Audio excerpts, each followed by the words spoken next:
¿Cómo estás? Oh, hola, muy bien. Ah, sí, sí. I barely speak English. I'm looking at IMDb right now, and I'm looking at this one director's page, John Landis, because I was just kind of interested in things he's directed.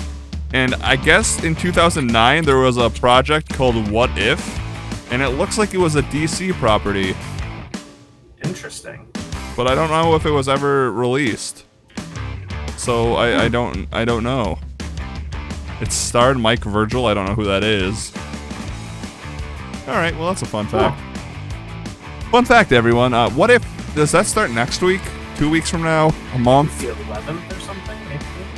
Wait, if it's the 11th, that's tomorrow. Yeah. On Um, Wednesday, naturally. the best day, obviously, Wednesdays. I love watching all my media on Wednesdays. Yeah, it is. It's tomorrow. Is it really? Holy fuck, that was just a guess. Yeah. Yeah. Huh. So, yay, Wednesday releases. Woo! Woohoo! The most exciting day. Absolutely. So I'm gonna send this out to you, Shane, and to the chat because I've been having an argument within my household, and radishes are just like are beets, right? Like not technically they're different vegetables, but like they're the same, right? Radishes are beets. No. They totally are the same. No. Yeah. Allow me to... I know technically I'm wrong, and probably every other I'm wrong 99% of the way on this question, but I'm just saying. I would eat a pickled beet. And I just know it'd be way different than a pickled radish. MGD coming into chat. No.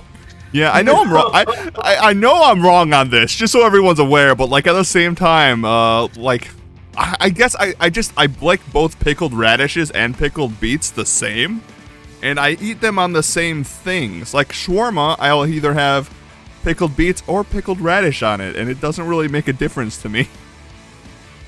And they're purple. I mean, apples are just oranges, right? I mean, yeah. No. I actually, embarrassingly, I did think until like 2 days ago that like there was like a pickle cucumber situation going on with radishes and beets. Wait. Oh? You thought that a beet was just a pickled radish? Yeah. Which is really dumb of me. But I don't know why. I was like because I've been cooking a lot this week, and I marinated a bunch of chicken to make shawarma, and someone in my house was going to the grocery store, so I was like, can you pick me up some pickled radishes? And they brought me back pickled beets. I was like, yeah, that works. They're the same. They're just like different. And then it like hit me. I was like, wait, are they not? Are they not just the same vegetable, but like one's pickled? I went to culinary school, everyone. I had this friend that his dad, Yeah. he didn't know that pickles were cucumbers. He thought pickles just like came from Kroger. Okay, just like grew out of the ground. Just They just- pull out a pickle. no. It's already brined. No, they just came from Kroger. It wasn't a cucumber. It was just a thing in a jar. It just was a Kroger thing? Yeah, that like Kroger just made them. Kroger's is a regional grocery store for anyone who doesn't know what we're talking about. And there's no S on it, but we all say it with an S. That is a weird Midwest thing. We do add an S to Kroger's. Everything. Like we do it well. I don't. Today. Oh yeah, asshole. How many WalMarts did you go? I've never heard anyone say Walmart's, but I've heard someone say Targets and like Kroger's, Trader Joe's, Kroger's, Targets, Rite Aids. Yeah, Walgreens. It's crazy. Walgreens is pluralized. Yeah, I know. I said that. Realized I was wrong. Yeah. Oh, we've stumbled into this conversation. The Wawas. Wow, well, we don't have Wawas in the Midwest. I know. Wawas are like what, a strictly Pennsylvania thing, like a very incredibly regional thing. The only reason I know that is because I listen to a podcast that they're all from Pittsburgh, and they talk about Wawas. On your way here, get a hoagie on your. Oh way. yeah, let me go to the end of the street and go to my Michigan bodega. Oh man, That's Those are funny. party stores here. Because it's a party when you go to them. Yeah, you know. Yeah, All right, that's let's start so the funny. podcast, maybe. Everywhere else. So in Kansas, sorry, Yeah. in No. Kansas, Let's do it. I like regional convenience store talk. Let's go. Keep. they're all liquor stores, and Right. that's like the only place that you can get liquor is at the liquor store. At like liquor And store. Okay. no, not liquor stores. The liquor store. Oh, there's the you have to say. Yeah, well, that's what Okay. it's called. That's its name, the liquor Okay. store. Okay. And it is. There's like a couple of them where I went, I was in like Overland Park, Kansas, for some reason. Yeah. And there happened to For be like some a couple reason. of them. Yeah, I honestly. Okay, don't remember Toto. Why the fuck I was there? We were in the middle of Kansas. I got hit by a tornado and I ended up in Kansas somehow. It's crazy. Now I'm back here and not Kansas anymore. But yeah, and this place was like the size of a Rite Aid's. You just added an 8. I know. Yeah. And that's the Rite Aid's, yeah. Like if you can imagine like a large Rite Aid. Yeah. Where they have taken everything out of it and replaced everything with liquor. And and the walls are not walls, they're just shelves filled with liquor. It was like a crazy experience. I felt like I was in like Willy Wonka or something, you know. Come like with me. They didn't sell anything else. Just like, not. Do they have beer? No, I don't think liquor. so. Because you could get beer anywhere. Can you not sell all of our Kansas listeners postcard in? Do you guys not have liquor anywhere else? They may have had beer there. I don't remember, but I think you could get beer anywhere, but you could only get liquor at the liquor store. And I swear the only other thing that they had was like mixers and potato chips. It's like those dry counties in the South. Like you'll have a dry county and then you'll like drive to the county over and there'll just be a billion party stores, liquor stores. Just like why? Just there's this mythical place that I've heard of on the other side of the bridge to Canada. Okay.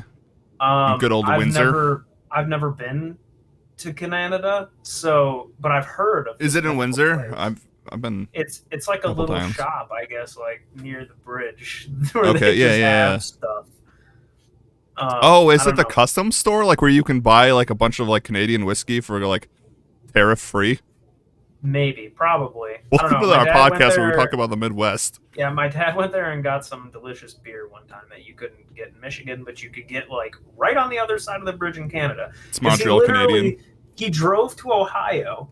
Yeah. And got some Yingling and drove up like to the bridge and crossed the bridge and got this Canadian beer and then crossed the bridge back and came home. See, he should have just crossed the bridge, drive all the way across Canada through New York, looped around, got Ohio, hit Ohio, and then just came back up. What a fun day trip, though. Does sound like all day. The bridge kind of sucks.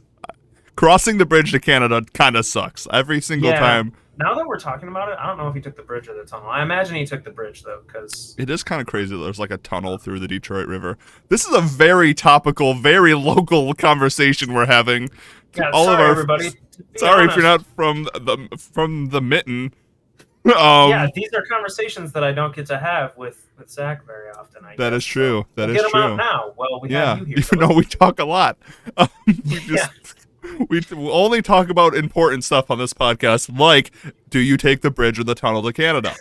Have you ever been to Canada? Have you ever been to Canada? All right, well, enough Windsor talk. Let us start this podcast. Hey, everyone. You might be thinking, I can't wait for this Michigan/Canada-based podcast. Well, that's not actually the podcast. This is Ruining Movies. Welcome in. I'm your host, Zach. Across the internet is our other host, Shayne. Hi, that's me. That's him. This podcast, if you've never listened to it or watched it before, is a live podcast that goes live at 6 p.m. Eastern on Tuesdays at either twitch.tv/farmgoat or twitch.tv/bringtheshane. In this podcast, we review the movie of the week. This week, we are doing... I have the wrong IMDb page open. Well, we are doing See No Evil, Hear No Evil, directed by Arthur Hiller, starring Richard Pryor, Gene Wilder, and Joan Severance. And this movie has like 5 writers, so I'm not going to say them all. It takes a lot of work to be this kind of funny. There's a lot of writers. But yes, you need. They should have just had Richard Pryor write it. I got off topic there. But anyway, we talk about the movie of the week, and then with the help of you wonderful, lovely audience, we ruin that movie by remaking it, or making it a prequel or sequel, and then we also remake it in the genre of your choice. Both ways you can control that is joining our Discord, which is linked in both of our Twitches, and also on our YouTube page. And if you are listening to this in the future while you're driving, don't do this while you're driving, but like pull over, maybe get yourself a soda, open the description, you'll find the Discord link there. Join, you can vote on it, and you can make us suffer by trying to ruin movies that we like, because I don't think we've ruined a movie that we don't like yet.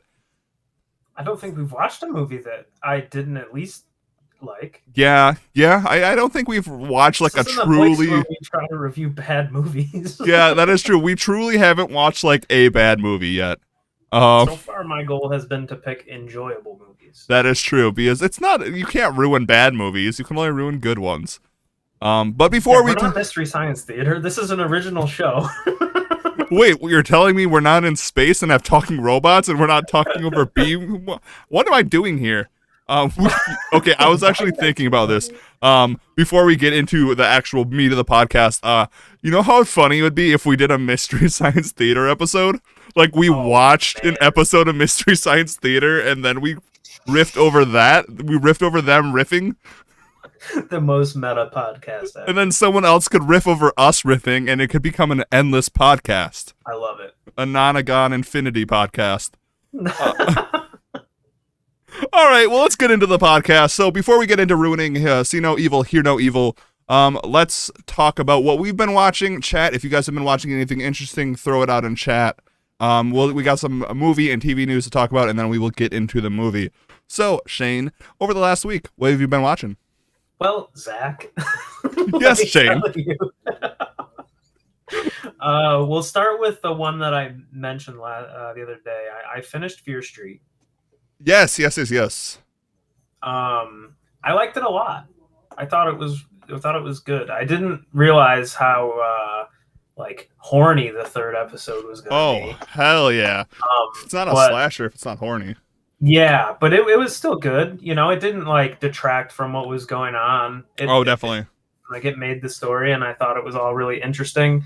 And as soon as I started the episode and I realized that there was no current viewpoints from the modern day, I immediately started wondering okay, where is this going? How's this going to connect? How are we going to see what's the whole on? Give us the whole puzzle. What's going on? Yeah, I was excited to be seeing what I was seeing, but I also couldn't wait to get to the 1994 characters, and I was just so curious as to how they were going to do that, and I thought it was pretty cool. It was a little cut in 1994 part 2, and I was like, oh shit, okay. Yeah, that was abrupt and jarring, but fitting for what was going on. And it happened, at the end of the story, and it was fitting, but it kind of I don't want to say it scared me, but I was oh shit, okay, it was jarring. It had me on edge at points for sure. Yeah, I liked it. I thought it was a lot of fun. It was very self-aware. Yep. Which was cool. We talked about how we weren't sure what they would do with a colonial slasher, and I thought they kind of nailed it. Yeah, they didn't go too slasher with it, but they did do the horror of the witch trials and just wearing your shoe accidentally on the wrong foot and being called a witch. Yeah, that was wild. Yeah, I thought the twist was kind of I'm not gonna get into spoilers and say the names, but I thought the twist was actually pretty damn good, who the killer was and who what family it was. I kind of had in episode 2 you kind of start seeing it, but I thought it was a really cool plot twist. Yeah, it was done really well. I did find myself cracking up a little bit at their wordplay, but it was good. Definitely.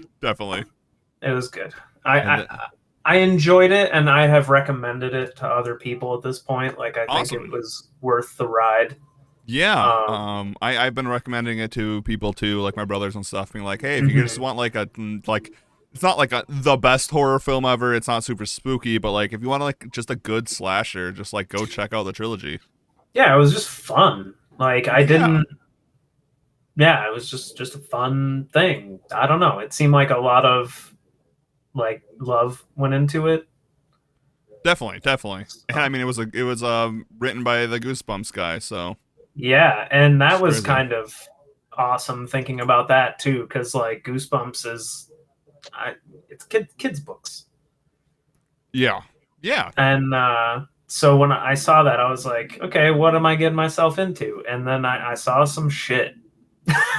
You really did. There is this like nice connection between like Goosebumps, like kind of being like like a lot of our generations, younger millennials, like jump into horror. Like that was my first dip into horror, my first taste of Yeah, horror, other than like Jurassic Park, which yeah. is a horror movie. That is a horror movie, everyone. If you see it as a child. Yeah. You but like so it's like kind of cool. Like I never knew about the Fear Street series, I don't think, growing up. I only like read Goosebumps and like Michigan Chillers. So it's kind Same. of cool to see like they had a little bit more maturity to it. And like I know there was also like I think last year or 2 years ago, all the years blend together now, it was the Del Toro Tales We Tell in the Dark Yeah, movie. I yeah. never saw it, but like Me that was neither. also a big book of my like childhood. So it's kind of Huh. cool that those things are like being revisited. Yeah. For someone that was interested in Goosebumps as a kid, this felt like R.L. Stine, like Yes. being like, "Hey, kids that grew up reading my spooky stories as children, here's this great adult thing now." Yes. And Yes. it was 100%. pretty great. And I mean, they set it up at the end. Another kind of spoiler that like the book, like the evil book, the Yeah, Necronomicon, the totally not I fucking knew that Necronomicon. was gonna happen. I was like, Netflix, get the fuck out of here. Right. Yeah. Obviously, Netflix can't just have like a property that does good and then not milk the shit out of it. Right. So I mean, we'll probably get more of it. Will it be any good? Who knows? We'll find out. That's for future us to worry about and figure Yeah, out. that's future Shane's problem. Yeah, not present. Nice. Did you watch anything else? Yeah, so I've been kind of like passively watching I think it's called the the Real American Playboy or something like that. Real. I thought you were gonna say Real American Housewives. I was gonna be like, tell me more. No, no. My dad's been watching it, but like I've sat down and watched quite a few episodes of it. It's basically like the life story of Hugh Hefner. It's an American Playboy, the Hugh Hefner story. Yeah, and also it is the Hugh Hefner story, but it's also like the story of this company of Playboy, Yeah, which yeah, is yeah. there's a lot more behind it than people give it credit for, and it's Yeah. like years and years of work, and it's this man's like entire legacy, and he built this like fucking empire. Oh, It's definitely. crazy, like to watch this like almost like meteoric rise to wealth. It's honestly astonishing. Oh, I mean, yeah, definitely. And the Playboy is story is like very interesting. definitely like a very complicated subject. Like Mm-hmm. it did good, it did bad in places. Like it And was we're very getting to the juicy stuff now, right? yeah, So like yeah. the early stuff is like everything's fucking sunshine, lollipops, and rainbows. We're sleeping Right. on beds of money and buying fucking airplanes. Everything's sweet. And now they're like getting into the 70s, and people are Yeah. kind of giving them a little bit of a side eye now, and it's interesting to see these like transitions. They kind of go through these like wanes and woes as a business and Definitely. as an industry as a whole. Because Hugh Hefner made it pretty clear, like it was never designed to be pornography. Right. So when you get into the 70s, that's where like that whole subgenre really exploded, and Definitely. Definitely. he's like trying to maintain this like very sophisticated gentleman's magazine, and it's just interesting to see like I said, the wanes and the woes of this Right. like company Right. that like I never was really like really invested in or anything. I obviously I knew what it was. I'm Right. It was like almost 30 it was years old. before our time. Yeah. Yeah, but it was exactly that. Like in my time, it was fucking VHS players and shit, and then I grew it up, was the and then the very internet slow became a internet. thing. Yeah, the internet fucking broke all that shit. So Yeah, it's kind of interesting to hear about it, you know. And definitely. that's also just been like one of the things that I've been watching over the Nice, past few weeks. I watched a few episodes of that. nice. Hell yeah. Also, Cocaine Cowboys on Netflix.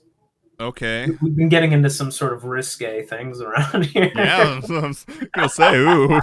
But the Cocaine Cowboys like mini The Cocaine Cowboys sound series. like a group, like a boy band. It's just two dudes. Well, I mean, the two dudes were the ones that got branded with the name Right. the whole process, but there was actually like 5 or 6 guys, I think. I think it was like 4 or 5 episodes. It was, again, very interesting. Like something Nice. that I Hell just hadn't really known about or anything. And like, it's now that I've seen it, yeah. I realize that like I have heard of these things, but like in totally different contexts. Like these dudes are basically like It's the story of Scarface. exactly. That's what I was just about to say. You took the words right out of my mouth. Yeah. So it's pretty cool. Tony Montana.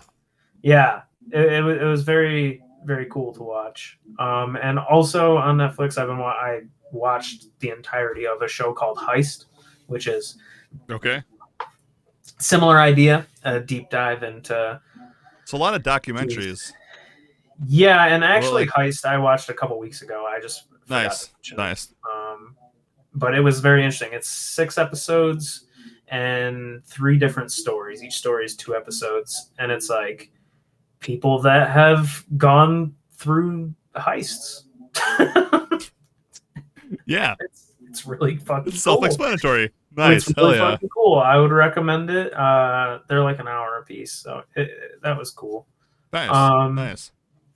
But yeah, last week we got so like wrapped up in the Walking Dead conversation that I forgot that I actually did watch other stuff that week. Nice. But yeah, I think that was about it. I didn't really go too nuts. I mean, it seems like an exciting week. That's a lot of like very like specific content. Yeah, it just so happens that this Playboy thing is very long and it's been on in my house a lot, and I've just like I keep sitting down and like getting enthralled in it. It's very interesting story. And then again, like I just forgot about that heist thing entirely. But yeah, it's all very interesting stuff. I do enjoy documentaries quite a bit. Yeah, me too. Okay. So I haven't. Again, this last week I've been like really busy, so I haven't watched too much. I told you when we were playing video games last weekend. This is actually kind of a funny story. I think it was like Thursday or Friday. I was like, the Twilight series is on Netflix. I've never watched it. I kind of want to see what's going on. I made it 20 minutes into the first movie and realized I've seen all the Twilight movies. I've just forgot all of them, so I turned it off. I was like, wait, this is all very vaguely familiar. And then I was like, shit, I've seen all these movies, I guess. There must be a reason it's left my brain at this point. Yeah, I just kind of wanted to watch something bad. So I was like, Twilight series, I've never seen it. Let's see this cultural phenomenon that I missed. But I guess I didn't miss it. I guess I just don't remember it at all, which is kind of funny. I love Robert Pattinson, but he's in my opinion, start somewhere. Like, the most redeeming quality of that movie is him. Right. See, that's why I wanted to watch it because, like I said, I wanted to watch a bad movie. And I've just, like, people have been talking about it lately because I think they're all on Netflix and just, like, they're saying, like, ridiculous things about it. I'm like, no, that's not in that movie, is it? So, it was kind of like, I kind of wanted to watch it because, like, it's weird. And then I did watch, like, 20 minutes of it. I'm like, I've seen this. I've seen this before. Not like I've seen this in another movie before. I've seen that movie before. I just don't remember it until I started watching it and be like, okay, I've seen this movie. Yeah, I'm almost certain that I've seen all 3 of them. Yeah, there's actually 5.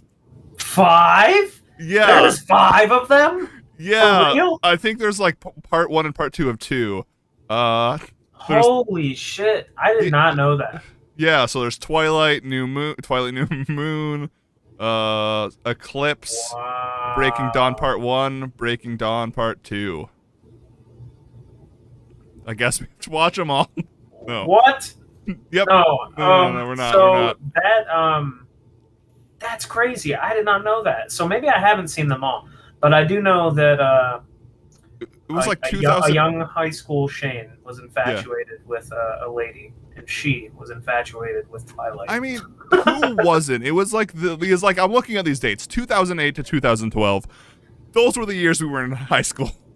Told you. Like it just lines up. Like it just like we were young. Is what I'm trying to say here. We were young. People like I don't even think like what else like Harry Potter was going on at the same time. The thing about Twilight also is it was written as in like the same time frame, right? It was written as a book marketed to like a generation of people. Yeah, and which was our generation. Yes, my generation of people. Yeah, and also the films came out like people were still into that. Hunger Games had the same advantage. It's right? It was the books and the movies came out within like half a decade of each other, so people that were in middle school were like reading the Hunger Games, and by the time they were out of high school, they had got to see the Hunger Games film. Yeah, I'm looking like we're kind of going to be talking about like in the news one of these like YA movies that kind of came out around that period, but like that's one thing no one really talks about anymore. Like I know a lot of people still talk about Harry Potter. I love Harry Potter. I'm indifferent to it. Put them all on the list. Everyone, my next 18 picks for movies. God just Harry damn Potter it. Twice. Please no. But like there was like Divergent. They tried to do like the Maze Runner. Like The Giver. They tried to make that into like a series. I saw that as well. I read the book. The book was really good. Yeah. But yeah, do you remember Maze Runner, Maze Beautiful Runner? Creatures? Yeah. Like that Ender's period. Game. Does that count? I think so. Ender's Game was sweet though. I like that. Yeah, movie. I think that one was a little bit better. Circa I think that's the also Freak. more of a serious book. I think we're going to be talking a lot about the 2000s today, because we're going to be talking about like a lot of news that's like kind of 2000s. That like culturally, when you look at that time, it is a very interesting and strange time that we grew up in. Yeah, it's fucking crazy. We're going to be talking about South Park and The Whitest Kids You Know, also both products of the 2000s that just feel so weird. We're going to be talking about Why the Last Man, which I think also, that might have been in the 90s, but 2000s. And we're going to be talking about Chronicle. I don't know what Chronicle or Why the Last Man is, though. Okay. But yeah, it's just like, the 2000s are just weird. They're like... Yeah. We were the guinea pigs for cell phones. You realize that? Like the first cell phone that I had flipped open. Half the people that are listening right now don't even know what that fucking means. I had chocolate. Do you remember that type of cell phone? Yeah, had Do you have a Razor? Kinda. But it was more just like a piece of shit. Flip phone. Virgin Mobile had to like pay for minutes and send text messages with the number pad. Yep. Yeah, oh god, that was awful. I also had like you could only like send like 100 texts or so like a month. Or, like, something. And from the time that I was, like 15, until now, cell phones have come a long fucking way. Yeah, so I'm 28 now. That's only 13 years. I just told you the first phone that I had. I literally had it was a flip phone, and I had to send text messages with a number pad. Now I have an actual fucking computer at the end of my wrist. It's insane. Right. That's kind of what I'm getting at here. It's like, yeah, we were the guinea pigs. But like specifically with film, like Harry Potter, Twilight, all these things like were the beginning of cinematic universes. Like we had stuff in the 90s that kind of were connected, but they were Easter eggs. But like all these YA novels, you can connect direct lines between them and like the Marvel Cinematic Universe or DC trying to do their thing. Like we were like the ones fed a movie every year to see if it would work, and it did work. We did this. We created this monster fault. accidentally by being young, impressionable children. Yeah, the internet was flashy. Oh, just.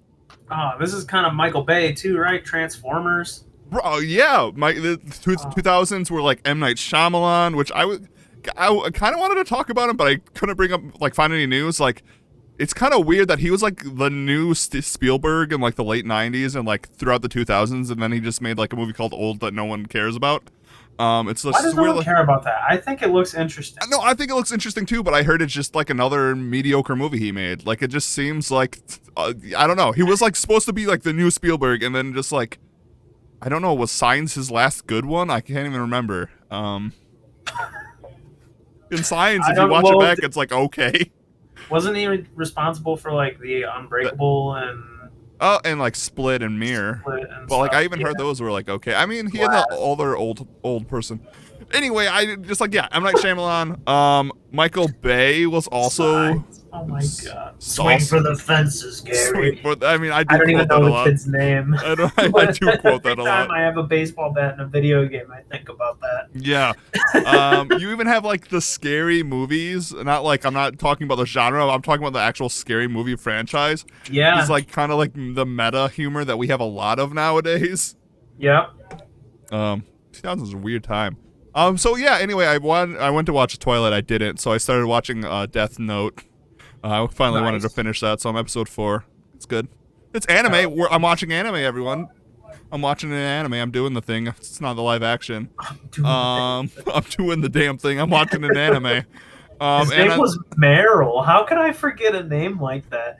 Swing for the fences, Meryl. That is a weird name. What? I'm sorry, if all our Meryl listeners, I apologize for that joke. And then I watched the new Suicide Squad. Which I'm not going to spoil or anything, but it was pretty damn good. One of the best. I wouldn't say like the best DC film, but like I'm always saying DC needs to kind of just have their movies not really try to be connected and do their own thing. Like, I don't want to see Suicide Squad ever meet up with like the Flash or like Batman. Right. Because like those are just completely different types of movies. Like the Joker, I wouldn't want to watch a Joker film set in the Suicide Squad world, and I wouldn't want to watch Suicide Squad in the Joker world. Right. So. Well, I'm excited to watch it because at this point, there are two people that I talk to pretty regularly. Yeah. Like daily, whose opinions I take pretty highly in regards to films.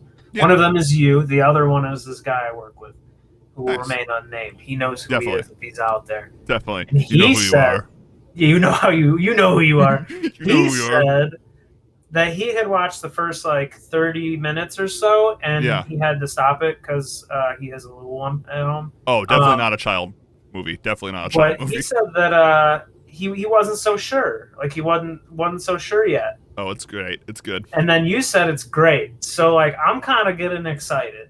You have to. It's mixed reviews from my two most trusted critics. And that's I could see why people like definitely like are hesitant with it, especially if you have a young child. Definitely do not take children. Do not let children. I don't watch think he was watching it with him. Just to put that good. Out there. I think he just had to like, be a dad. For sure. No, definitely. I think if you like James Gunn stuff, like if you like Guardians, I don't want to compare it to Guardians of the Galaxy. I think it's better than Guardians of the Galaxy. But it's kind of. That's a bold statement. Not that it's like Guardians of the Galaxy is a fucking AAA Oscar winning movie. Right. I do see many people put that in like near the upper echelon of what the MCU is. Well, here's my hot take. That's going to be an actual hot take. I'm ready. I don't know if we've ever had this discussion. We've never really had a reason to. I've made a lot of Disney people mad in the past. I've made a lot of Christopher Nolan fans recently in the past. There's a lot of people on YouTube mad at me about some things I said about Christopher Nolan. Hell yeah, let them know. I think when DC has a good movie like this, it is better than anything that the MCU has. Because it feels... Because... I saw this post on Twitter 2 days ago that had like all the color palettes of the Marvel Cinematic Universe, and they're all pretty much the same. And I'm saying that is because even the best Marvel movie still feels like a Marvel movie. True. The best DC film, I'm not including like Wonder Woman or like Aquaman. Like I think the first Wonder Woman was great. That feels like a good DC film, but like Joker, I know mixed reviews. A lot of people have mixed reviews on Joker and the new Suicide Squad. Like those feel like good movies that I don't have to worry about them being connected to this cinematic universe for them to be good. They're just good standalone films. That's a good quality to have in a movie. I've always said that even in these massive universe things that you do, like you should still try to make a good standalone film. I think that's part of what makes Iron Man good. Yeah. It wasn't like trying to connect a bunch of stuff all the time. It was definitely the story of Iron Man, kind of like a self-contained fun time. But beyond that, now you have all these other movies that a lot of the times, you're right, are like reaching, and it kind of like pulls away from the main story. I like a good self-contained. Definitely. Quality. And I like a decent amount of MCU films, but like I said, they always feel like an MCU film. They feel like an Marvel film. Like they feel like their own genres, which it's weird. Like the whole discussion, like are they films? Which they are. And then there's like this weird like beef that people always bring up. Like Martin Scorsese doesn't think they're art films. Again, let Martin Scorsese say what he wants. He's made fantastic films in the past. Marvel movies just have always felt different to me. They've always felt like they're comic book movies, but like they're like its own genre, which is weird to say because like I wouldn't put the Sam Raimi Spider-Man series like in like the Marvel movie category because that just feels like an isolated superhero film. Same with like Blade, Suicide Squad. Sure. Like if I was talking to like 100-year-old person. Yeah. And I was like, hey, I'm going to go to the movies. And they were like, what are you going to see? And I was like, Scarlet Witch. And they said to me, ooh, what's that about? Or like, what kind of movie is that? I would probably just say, it's the new Marvel movie. Right, and that's a good way of putting it. Or like, it's a superhero movie. It's because that's like a good way to sum it up. But it is. It's a Marvel movie. It's a Marvel movie because I think if you say it's a Marvel movie, people know what they're getting into. Like, you can tell me, hey, this is a new Marvel movie, and I know what I'm going to get myself into. I know it's going to probably not be rated R. It's probably going to have. I'm probably going to need a little bit of background information. It's going to be an action adventure film. The story arcs are pretty much the same. I'm not most action adventure films have the same story arc, so that's not saying much. But like I know what I'm getting into. I'm not going to have anything that is going to how do I want to word this? I'm not going to go see a Marvel film and it's not going to change how I think or it's not going to affect me deeply. Like I'll be happy that I saw something that I enjoyed reading as a kid in comics. Like I'll have a nostalgia factor to it, or I'll feel excited that be like, oh, this is a cool thing they're doing, but like it won't affect me emotionally. Like Endgame did because it felt like the end of it. And sorry, I keep cutting you off. No, you're good. That's all I have to say. Yeah. No, I think you nailed it. I think that sometimes you watch these movies and you end up not thinking at all, or you end up not emotioning at all. You just kind of buckle up and that's exactly it. You just shove popcorn in your face and let the lights flicker. And like the reason, I don't know, I feel kind of like now that we've talked about how these universe ideas were thrust upon us as children, I'm like finding myself thinking about Transformers again, fucking Michael Bay and all his flashing bright lights and Linkin Park. Yeah. Me as a young kid, I'm just like smashing popcorn into my face, like, yes, more bright lights, more Shia LaBeouf. Yeah, exactly. Now I'm a fucking 30 years old almost, and I'm just like shoving popcorn in my face, like, more superheroes, more flashing lights.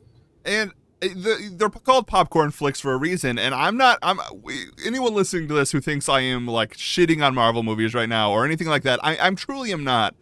It's what those films are, and if they do affect you emotionally, that's great. They just don't affect me emotionally. And they are popcorn flicks. They are something you can just shut your brain off and watch, we need those. Like those are some of my favorite movies. Hot Fuzz is a brilliant, but it's kind of also a popcorn flick. Yeah, that one though, I feel like there's a switch, right? Yeah.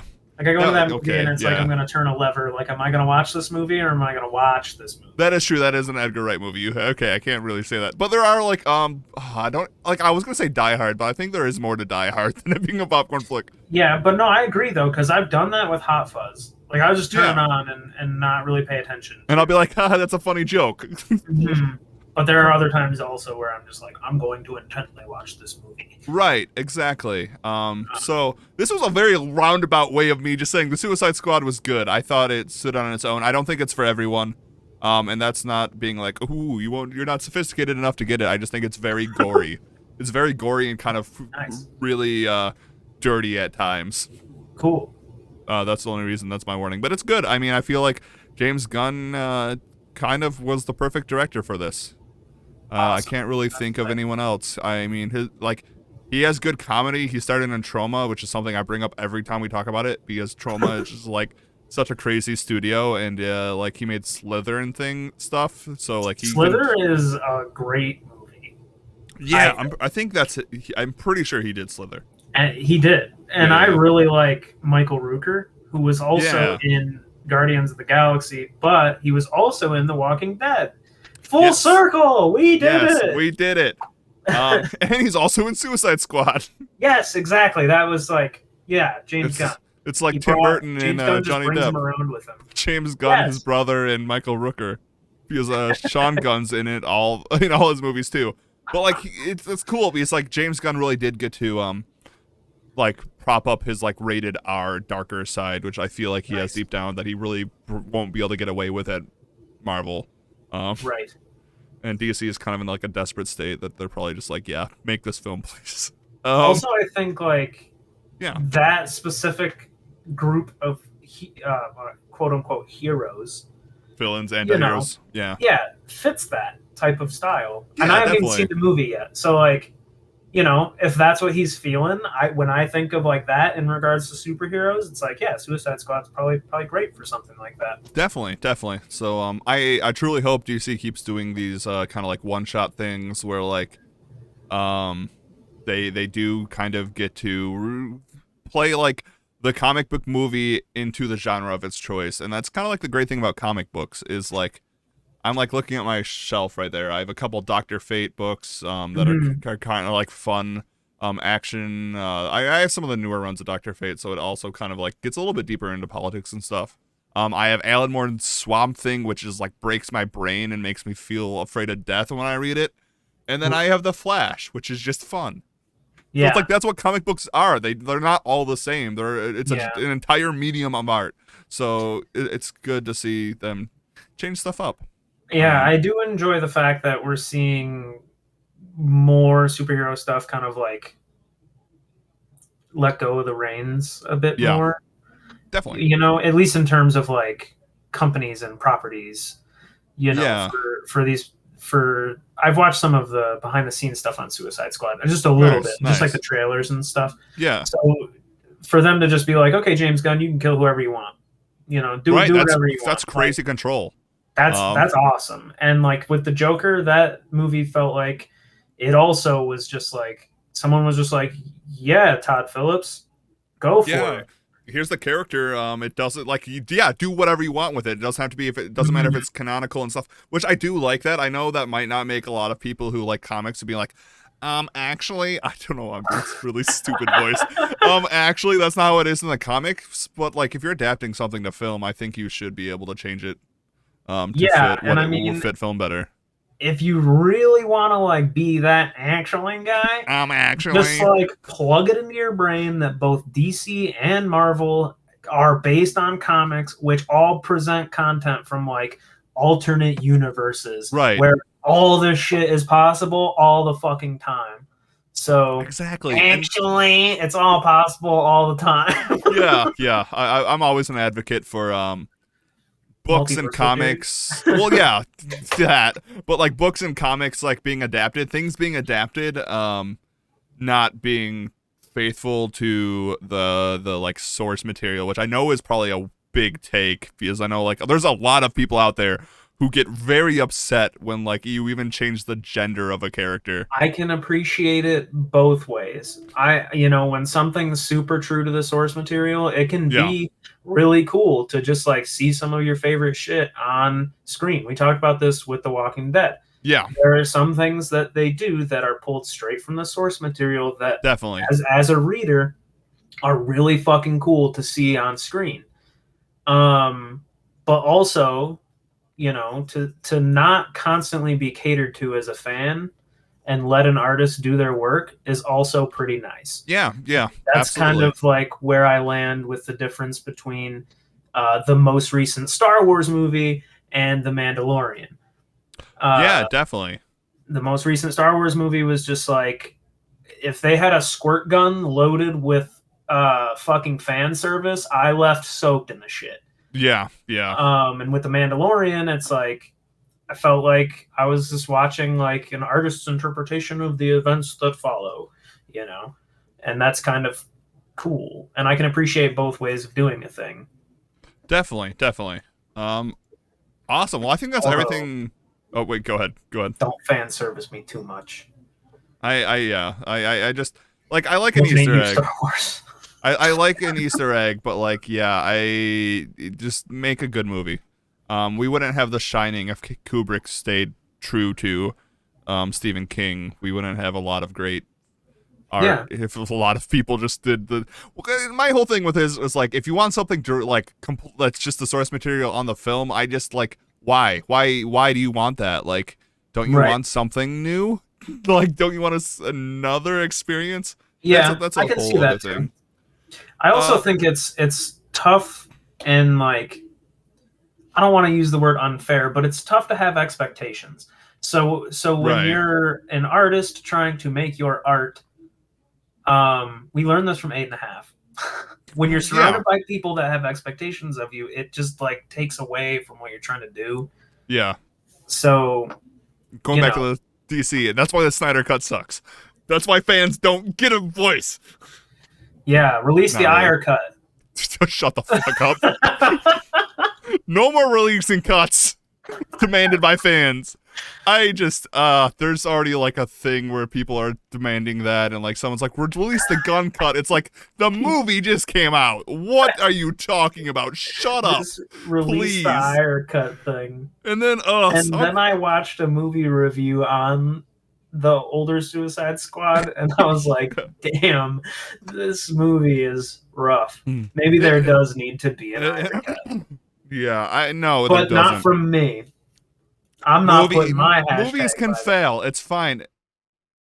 And we lost him. I was going to say, movies can fail, everyone. That's fine. You don't have to remake every movie. If your movie doesn't do good, that's fine. Happen? I don't know, but I kept talking about my take. My take was movies can fail. You don't need a cut to make it better. No, I agree. Like, we shouldn't remake everything that fails. All right, let's move on to news. We've been talking about what we've been watching for like almost 50 minutes at this point.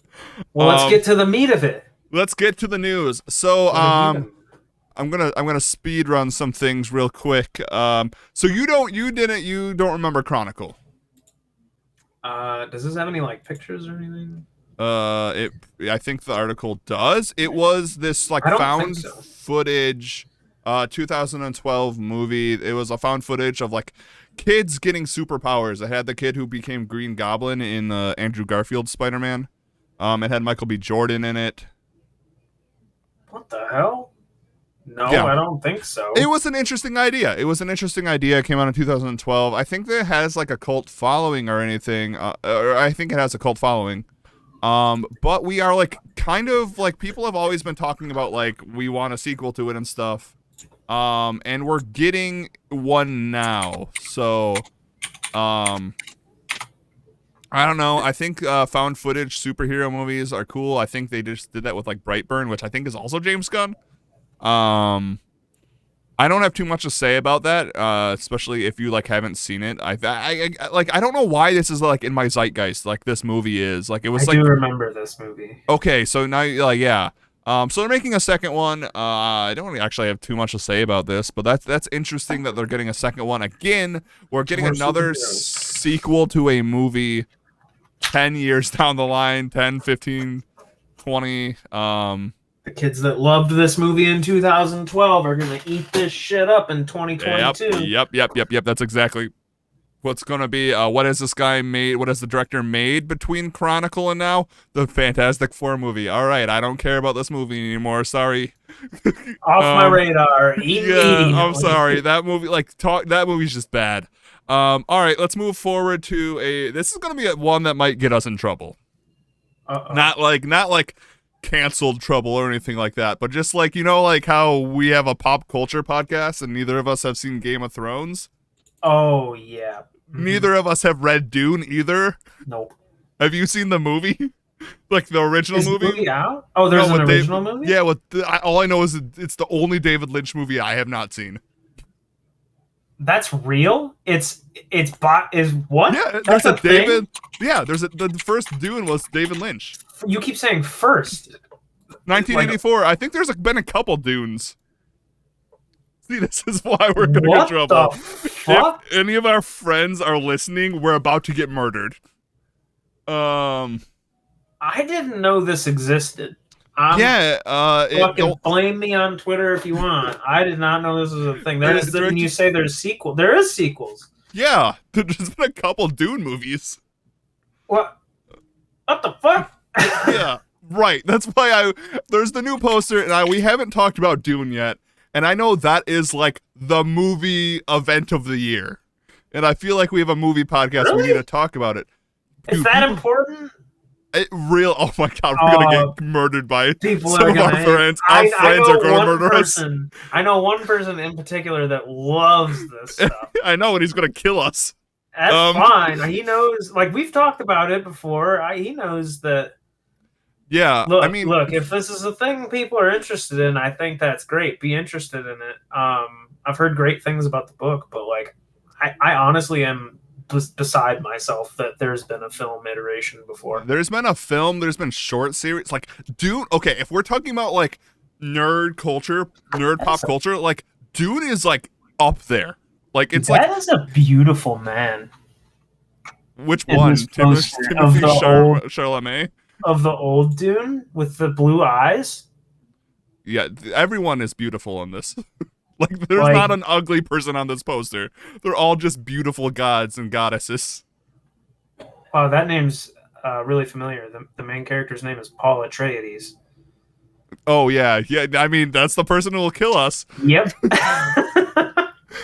So I feel like we just need to talk about this, even though it's like me and Shane trying to talk about Game of Thrones. Like, we haven't seen it either.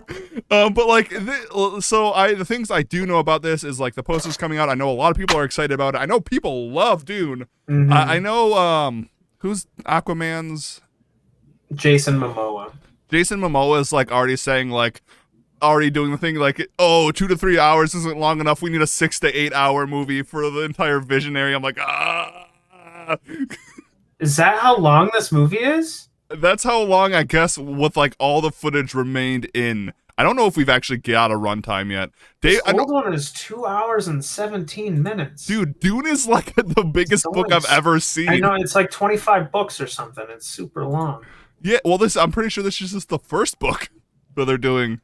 No, I mean the old one. Oh. Like the old one's over 2 hours, but this new one, I do believe you're right, is supposed to only be a fraction of what it is. Now we're establishing another universe. 2 hours and 35 minutes, and I know a lot of people in the cast. I think I'm getting Jason Momoa and Dave Bautista mixed up. Not like I know which ones they are. I'm just getting mixed up who said it. I think it was actually Dave Bautista who said he wants the 6 to 8 hour cut of the Denis Villeneuve is a cut. Of what? Of Dune? Of Dune.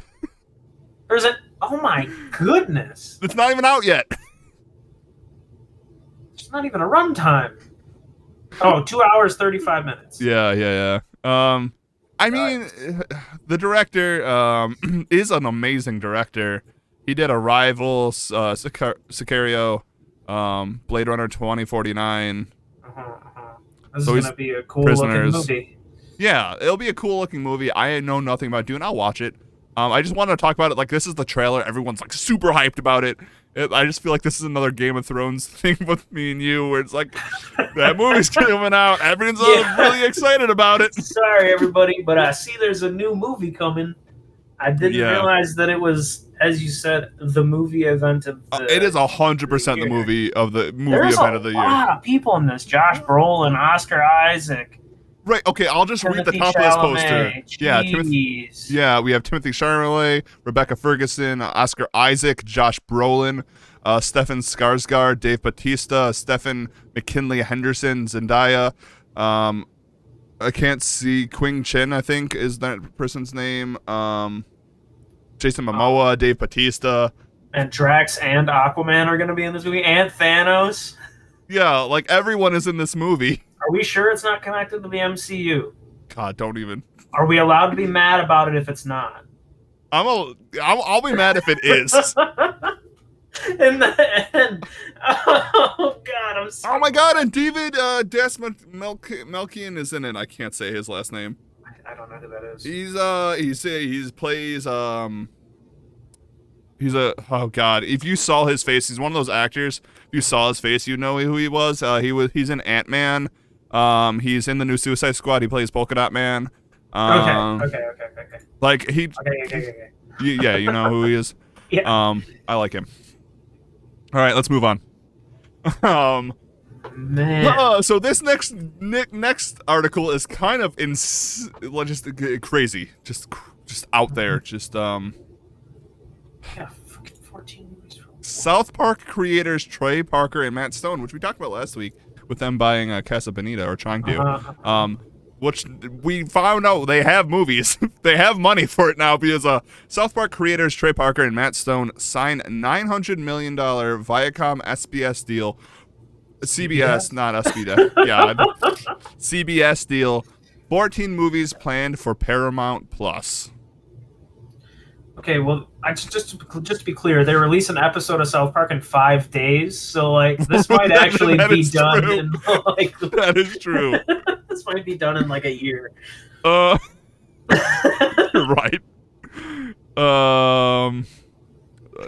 I mean, how many South Park movies are there now? Like, the South Park movies are good. 2, maybe 3. Like, I'm pretty sure the first one won like an Oscar. Longer and not cut, bigger, longer and uncut. Yeah. Also, like, they released a vaccine special and a pandemic special that were both like an hour or so long, respectively. So I don't know if those count as movies. Yeah, Are these feature-length films? Like, I don't know. It says film, so I'm guessing it's going to be longer than the show, which is like 30 minutes. So 22, really, if you remove. If you remove all the the extra nonsense, the Taco Bell commercials. So that's just crazy. That's like that. Yeah, even good like for them. Good for them. Yeah, they can finally buy Casa Bonita. 2022 will see the show launch its 25th season. That is just astounding to me, because that means I was alive when they started. So that's pretty cool. 1997. The Simpsons is on like the 32nd season. Just also, it's wild. That's a good way of putting it. So that's going to be very interesting. 14 South Park films. Like, I mean, if there's any franchise that can make 14 films, and like most of them probably being decent, I'm not going to say they're all going to be good, because that's a lot of movies.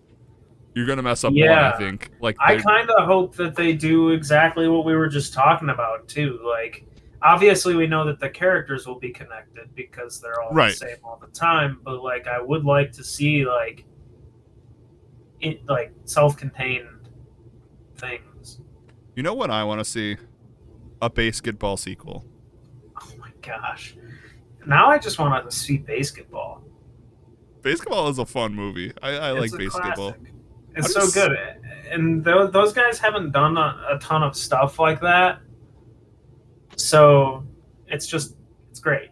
It's just a great movie to see those guys on screen doing what they do instead of, paper mache funny people doing funny people stuff. Yeah. Right. I mean, those two are funny. Like, that's the thing. They are funny. They're great. They really are. Okay, cool. Moving on. Speedrun. Woo! Speedrun. We have the last movie news, and that is Tarantino has an idea for a Rambo movie. So Quentin Tarantino Who I will say, Tarantino says he has a lot of ideas. The picture is really funny. He already looks like him. He does. Tarantino does this like pretty frequently, where he'll be like, I can't do a Tarantino voice, but he's pretty much like, I have an idea, and he'll say something like, he's said this like for a Star Trek movie like 5 times now, and I think even like a Star Wars movie. He was like, I have an idea for a Star Wars movie. But he has an idea for a Rambo movie starring Adam Driver, and I think that's actually a pretty good fit. For Rambo? Yeah. Or for, like, do you mean, like, you think Adam Driver's a good fit for the character, or Tarantino's a good fit for the... Both. I think Tarantino would make an actually, like, good, like, to the book First Blood. It would be brutal. Yeah, I can agree with that. And I think Adam Driver, I mean, this picture of him is really funny. That Star Wars picture is so funny. I think Adam Driver is a really good actor. I think he would, do really good in it. Knowing Tarantino, it will never get made. Because like I said, he says he wants to make a lot of things, but I think he said he only is ever going to make like 12 movies and then retire. I don't know what, don't know how many more movies he has. Hey, Zach. Yeah. I had an idea for a movie recently. Oh, yeah? Yeah, I was thinking maybe I would make Rambo. Okay. Who's acting? I was really just thinking, like, maybe, possibly, if we shoot for the stars, yeah, we could get Adam Driver. Oh, shit, that's great. All right, now Screen Crush, write a fucking article about me. I had this fantastic idea. Where's my article? No, I just... Like, you have to make Kill Bill first. You have to make your own Kill Bill. I'm kidding, of course, but, like, people have ideas while they're taking shits. Right. Like, this isn't like Quentin Tarantino went out and was like, hey, I started crowdfunding for this great new thing I thought of. This is totally a clickbait article, 100%. Yeah, like, I imagine him just, like, tweeting, like, at Adam Driver, you'd look good in a red headband. And Screen Crush is just like, Quentin Tarantino has ideas. I'm just like, come on, man. So I did find this thing. I was trying to. That is a very good point. That I did just to make sure I was remembering this correctly. Again, Tarantino says a lot of shit, like just that never really comes true. But he has said this a couple times, where he says he will definitely retire after his 10th film. So he's made 9. Definitely is a hilarious word when it comes to, Tarantino being definite about anything. Yeah. So his 9th movie was Once Upon a Time in Hollywood. So that means if he's making 10 movies, this next movie is his last one, which I don't think is going to be actually true. But it would be really funny if it was a Rambo film. I heard he was going to be done after The Hateful Eight, and I heard he was going to be done after Once Upon a Time in Hollywood, and the man just keeps going. So he has to look at feet somehow. Kidding. I like Tarantino films. Leave me alone. Yeah, he's great. We're all fans here. I saw The Hateful Eight, the entire thing on film. All right, let's move. No intermissions. The only theater. No, that one did have intermission. That was fantastic. Again, dude, if you're gonna be 8 hours, 3 intermissions, please. All right, now we're moving on to some sad news. But the good news is, after this article, I put in some fun news to do this. I feel like we've had some sad news the last couple times we've recorded. Yeah, this one full circle again, back to like our age group. That's why. Yeah, I wanted to bring it up. So Trevor Moore, who, if you don't know, was one of the creators of The Whitest Kids You Know, which I feel like is a thing that a lot of people younger than us don't know about. Most likely not. Yeah, unfortunately has passed away. And again, like, first of all, that sucks. He was pretty young. Trevor Moore is like one of those people, like The Whitest Kids You Know, which you probably don't hear too many people talking about anymore. They were like peak edgy 2000 comedy. There's some skits that are pretty, like, I'll put a content warning here. If you've never seen The Whitest Kids You Know, I could recommend a lot of their skits, but just know, like, you have to know. Discretion is advised. Yeah, and you have to know, like, context is always important when you're viewing things from the past. 2000, like, the 2000s were like peak edgy humor. So just keep that in mind when you see it. Some of the skits. I recommend Mars Bears or A Gallon of PCP. Those are my two favorite skits. But he's like, the whitest kids you know is like kind of the reason why internet comedy became as big as it is. Like, it's led the way for like YouTube skit shows and stuff. Yeah, it really did. So he passed away, which sucks because I'm pretty sure they were bringing the whitest kids you know back. Like, they just finished a script for a movie like a year ago, before the pandemic or during the pandemic. Wow. That's unfortunate. So yeah, I just wanted to bring him up because I think he is very instrumental. He was very instrumental to like comedy. We've talked like a lot about a lot of people in the past. I mean, we're about to talk about Gene Wilder and Richard Pryor, two people who also have insanely like changed comedy and just like put comedy where it is. So yeah, rest in peace. Yeah. Right. Yep. But yeah, so content warning with that one. Just know different times. Context matters, people. If you're watching things in the past, don't get mad at content warnings. They're just trying to educate you why things are different. You don't go to a museum and expect there not to be any placards or anyone telling you about when the art was created. That's just ridiculous. That's a whole other thing. If anyone's like, I've seen people mad about content warnings lately. Every other form of art, you go and you learn about the time it was created and the artist. It shouldn't be different with film. If you're watching something from the 60s and 70s that has racist characters, and there's a content warning saying, hey, this was a product of his time, that's not them removing your ability to watch the film. That's just them telling you about the time. Don't be mad at that. Yeah, and like, we could have said the same thing about South Park. Because, like, half the reason that I like the old South Park episodes is because I lived through those times. Right. And not a lot of people could watch that and really understand why some of those things are so funny. Exactly. Context matters. Time matters. Like, culture changes. So obviously things in the past probably aren't as funny nowadays. Just like things nowadays probably wouldn't be funny if you sent them 20 years in the future. Right. It's just how culture works. But yeah. So if you do want to dive into the whitest kids you know, they're all on YouTube. I'm pretty sure. Yeah, I believe that is an accurate statement. So let's move forward to a very funny article, but not really that funny. We've covered this story. This is kind of follow-up. This might be our first follow-up, maybe, on a news article that we covered. But I think like one of the first episodes we covered the Ultimate Slip and Slide show shutting down because of a diarrhea outbreak. Which again, if that affected you, I'm sorry, that sucks. But it is still very funny. So the Ultimate Slip and Slide is now canceled for good after the diarrhea outbreak. They never got back on their feet. Oh, no. I know, right? They never got back on their feet. They could not recover from the diarrhea accident, which it does sound gnarly. There was like 40 crew members. Like this article says 40 crew members were collapsing from it on set. Like that's fucking insane and rough and awful. I feel sorry if you were on that set. But everyone else is really funny. Sorry. No, but it's so I don't mean to laugh at your pain, but also it's like you're gonna look back at this and laugh one day. Right. I know you will. That is the thing. Like, if you were part of it, I understand why you wouldn't be happy or think this is funny at all. That sucks. That absolutely sucks. They found like the area was contaminated with like parasites or something. That's awful. That's shitty. Yeah. But like, a slip and slide show being canceled for diarrhea is incredibly funny. That's a whitest kids you know sketch. Yeah, it literally is. So, that's why I kind of put this article after that and kind of honoring the whitest kids you know because this feels like one of their skits.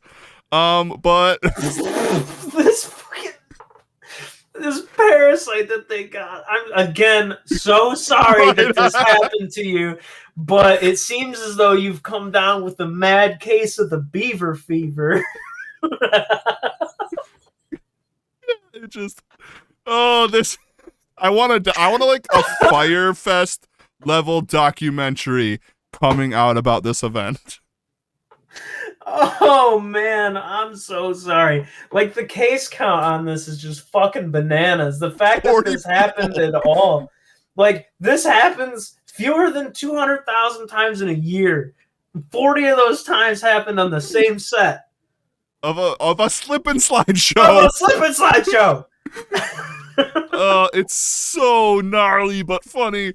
And I didn't even realize the host was Bobby Moynihan, which I don't know why that makes it funnier, but it does. The slip and slide show, and everyone had beaver fever. Oh, you can't write this shit. You really can't. That's too funny. You really can't. Again, I'm sorry, everyone who worked on the show, but everyone else, we're not laughing at you. We're laughing with you. We are. Much love. Hope you feel better. If that situation happened to me, I'd feel awful, but I hopefully... oh, man. I do not. Is my voice cracking in and out, Grumble? It might be because I'm yelling. Oh, but yeah. Gosh. All right, well, let's move on from that. So we got a sneak peek to Stranger Things 4. Oh, I didn't know where that sentence was headed. But yeah, I'm glad it didn't end we got where a I sneak peek. No. So what is the sneak peek? Because I watched a trailer like a while ago. It's just all. I think there's like maybe 2 seconds of new footage. Like seriously, it's just Yeah, this. It's all old shit. I was just yelling there, so it could be my mic being like, "Stop yelling," and try to equalize it. I'm being really loud right now, but thank you for letting me know. But yeah, this 2022. Yeah, that's why I wanted to talk about it. It's coming out in 2022, which kind of is weird, seeing that like this show is getting old. very dependent on their age. Yes, the kids are very dependent on their age. I can't, and like if I'm guessing the pandemic made it so they had to like record and then like stop and then like record like a year later, which they're kids. So it'd be like, are we gonna get like one scene with them like squeaky voices and the next they're gonna sound like this? Oh wow. Yeah, this has the potential to be really interesting because there was a huge change like in between seasons. Yeah. A noticeable change. And Finn Wolfhard is not getting any shorter. No, and he's in every other 80s remake. Also, Max, whose name I don't know, was in Fear Street. Yes, she was in part 2. And 3. And but 3, not as like a whole role. She was Britta's in this. She was Ooh. God, what's her name? She plays Britta in Community. Britta, you know the one. That's not her name. Come on, you can do it. Oh, Britta. Gillian Jacobs. I almost said Kieran Gilliam. Which is not her. You right. So yeah, 2022. Stranger Things is like, I'll watch it. I don't have anything bad to say about it. I enjoy it when it comes out. I was real hyped for season 2, and I was pretty hyped for season 3. I guess season 3. I like the mall aspect of it. I thought that was kind of fun. Well, I liked all the seasons. I just mean like my hype level, right? First season hit real hard, and I was like, hell yeah, season 2 is about to be sweet. And then season 2 was sweet, and I was like, all right, yeah, season 3 should be cool. And then season 3 was pretty cool, and I was like, man, now I gotta wait for season 4. And then, you know, the world went to shit for like 18 months. Yep. On top of the fact that it had already been like a year, and now it's still going to shit. So it's been like a long time of me being like, oh man, now I gotta wait for season 4. So now I'm just like, you know, boy. Right. Woohoo, Stranger Things, I guess now. I don't know, like it's kind of fizzled out. It's the same way I felt about like Black Widow. And I don't think that this is something that happens to everyone. Some people can maintain their hype for fucking years on end. Look at the whole fucking group of people that were really excited for Diablo 3 for a decade. Right. You know, people can hang on to that. I kind of like struggle sometimes with things that I'm dead inside, so I can't. Right. Even things I'm really interested in, I have a hard time getting excited about. Like, I was so excited for Cyberpunk, and then I think I heard like one bad review of it, and I was like, I don't care about it anymore. Delete from cart. I was just like, I love the Cyberpunk world and like the tabletop role playing game, and it's like someone's like, it's a 6 out of 10. I'm like, I don't care about it anymore. Off the menu. Off the same menu, thing happened to me with Black Widow. Like I was real excited for it when I first heard about it, and then months and months and months turned into a year and months and months and months, and now it's kind of like, yeah, I'll get around to it when I get around to it. Definitely. Not like overly jazzed. Grumble says liquid rats in season 3 made me feel so dirty. Yeah, there are the monsters in the Stranger Things universe are pretty gross. I will give you that. They just need to stop using D&D names for monsters that clearly aren't the monsters. That's not a Demogorgon. That's not a Mind Flayer. That's not what they look like. Actually. Yeah, so 2022. It'll be interesting to see where they're going with this. I wonder if our boy's going to get back from Russia. Spoiler alert, he's in Russia. You've had 2 years to see this, I think. All they said is the American. It could be anybody. It would be really funny if it was anyone else than him. All right, let's move forward to another Netflix show coming soon. This is called Midnight Mass, and it is directed by the same person who did Hill House. Cool. So created by Mike Flanagan, which I like his stuff. He is a good horror director. He also did Doctor Sleep. I did not see, but I've heard good things about. I enjoyed that. Yep, he also did The Haunting of Bly Manor, which I also liked. I heard that the Hill House and Bly Manor were both cool. They're both great. They're both great. So he has this new this new TV series coming out, kind of like Hill House and all that, Bly Manor. But it's about an isolated island community experiences miraculous events and frightening omens after the arrival of a charismatic, mysterious young priest. That sounds exactly up my alley of something I want to watch. So, yeah, it looks sweet. Cool. I mean, I watched the trailer without audio, as I always do when I'm underprepared for this podcast. Hell yeah. But it looks cool. Based on that description, it kind of reminds me of that movie we were talking about a couple weeks ago with the name. Oh God, I forgot the name too. Yeah, I know what you're talking about. Again, yeah, an island community revolving around their faith and stuff. Sounds interesting. Right? Again, something I would enjoy. Same as you. Right up my alley. Like, that's the one thing Netflix kind of does right. Like a decent amount of times is like when they do have horror shows. Yeah, I think that they kind of. There are some things that they do where they really fucking nail it. Yeah. There are some movies that I think are really fucking cool. Yeah. And there's been a fair amount of shows that I think are really cool too. And I feel like the ones that I don't think are cool, either I haven't explored at all, right? or they're like some of the ones that are not as awesome. They produce so much content, so like as always, they're gonna hit and miss. It's just a numbers game. There are some stinkers out there. I've watched some stuff on Netflix that I wasn't so glad that I spent almost 2 hours watching. But there are some things. I mean, the bad. Yeah. I think the good outweighs the bad mostly for me. I mean, I've had my Netflix membership this long for a reason, I guess. Yeah. Definitely. And I mean, so they're also doing games now. That's kind of a side note, but like that'll be interesting. Yeah, they're adding like games to their service, so I don't know how that's gonna go. That's kind of like another thing that they kind of talked about, like announced like a couple weeks ago. Like actual games or like Netflix games, like Bandersnatch. Bandersnatch rules, but I think like they said they're like making like a gaming service too, and then they also said that they're not gonna make prices go up, which that's gonna be a lie. There's no way that there's no way they're adding games to their service without adding money. Millions of dollars worth of assets, and you're not going to charge me for them? Ooh, Grumble. I have Hulu, but thank you for that offer. Hulu's awesome.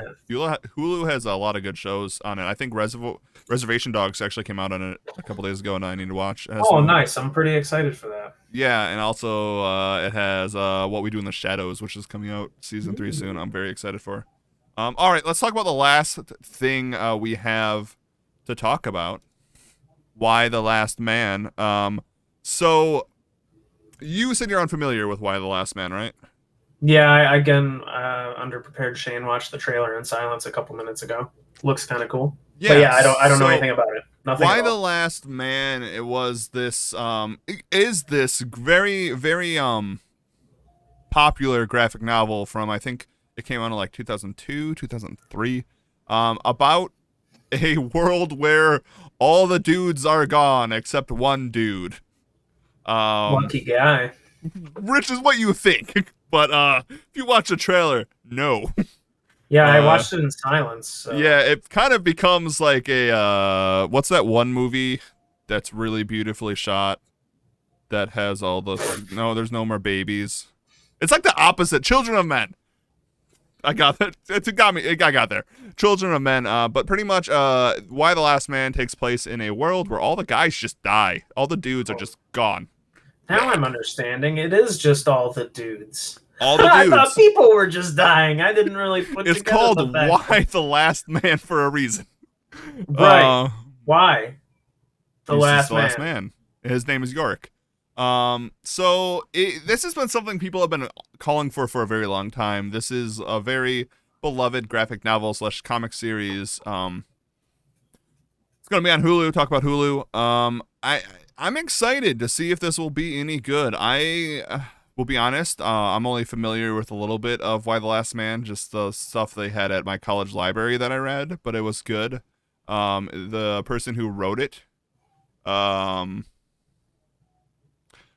is Brian K. Vaughan. He is a very notable author, especially for graphic novels and comics. You probably people have probably heard of Paper Girls or Pride of Baghdad, which is a really good Ex Machina. God, I can't believe I messed that up. Ex Machina. Yeah. Runaways, Saga. Saga's also very good. So it'll be cool. It'll be interesting. I mean, it's an interesting idea that like a lot of people talk about. Like, what if you were the last? Blah blah blah. It's like okay, interesting. Yeah, that's not the trailer I was expecting. I no. mean, no, I already watched it once, but I was just, now that I realize he's the last man alive, that's not the trailer I was expecting. And if I'm remembering correctly, he also is like a magician before this all happened, and he has a monkey. I saw the monkey, yeah. Yeah, so that cool. Actor is familiar to me. Yeah, he is. I don't know. But it's also like my favorite show. One of my favorite shows is The Leftovers, which also deals with like what if like 2% of the population disappeared, and this is like what if 50% of the population disappears, which is also it's an apocalypse event. So, hell yeah. Yeah. Is 2% an apocalypse event? No, that's like why The Leftovers is so good. Is like 2% of the world disappears, which changes the world drastically. Because like if you have like 2% like missing, that's still millions of people. Mm-hmm. But it doesn't also end up like an apocalypse. It like Leftovers is a great show. I truly recommend it to everyone. It's a lot of people dealing with people just disappearing and not knowing where they went. Because like if you like 2% of the population disappeared, it doesn't mean it's going to affect everyone, but like it is also going to affect some people. And there's also like this whole thing like the people who were affected it versus the people who weren't affected by it. It's a great show. I'm not going to try to describe all the Leftovers. Okay. I truly recommend it. It is very good. I don't actually know this actor from anything from The Last Man. I thought he looked like the guy from Midsummer. Oh, yeah. But I don't think it's him. Awesome. All right, well, Last Man. Awesome. Excellent. Awesome. So that is the news. That